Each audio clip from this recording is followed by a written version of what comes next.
My name's Jesse Webster. I'm originally from Wellington, New Zealand, but here at Public I'm the general manager and sort of manage the beverage program. There's a great range of quality wine from New Zealand now available, from the very accessible, inexpensive styles to the sort of $100 a bottle or more wines that are now being produced. New Zealand wine has sort of evolved over the last 30 years from something that most people were surprised to hear about in the United States to being something that is certainly world class, and restaurant buyers and consumers as well have the opportunity now to taste some of the world's greatest wine that happens to be made in New Zealand, whether that's Pinot Noir from Central Otago or fantastic sparkling wine. There's a great range. One of the other things that we have an opportunity to do here is sell New Zealand beer. Many people who know Kiwis know that there's a great passion for beer drinking in New Zealand. Winemakers will tell you that it's the best drink to have at the end of the day after vintage or after making wine all day is a good Kiwi brew. And there's a growing sort of group of New Zealand beer producers who are getting their product into the US market now.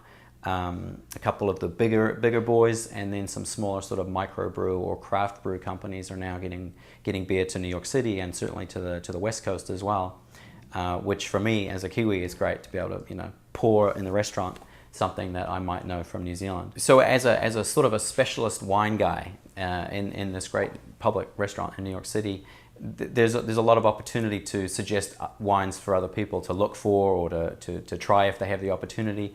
Some of the favorites that we've worked with for a long time or have popped up on the radar for us might include something that's a little unusual maybe, a Riesling from Central Otago. There's a very famous Pinot Noir producer called Felton Road, which is one of the sort of the hottest properties in Central Otago, which itself is a kind of a large hot property. It's a wine region which happens to be a very south end of New Zealand, the southernmost commercial wine growing region in the world.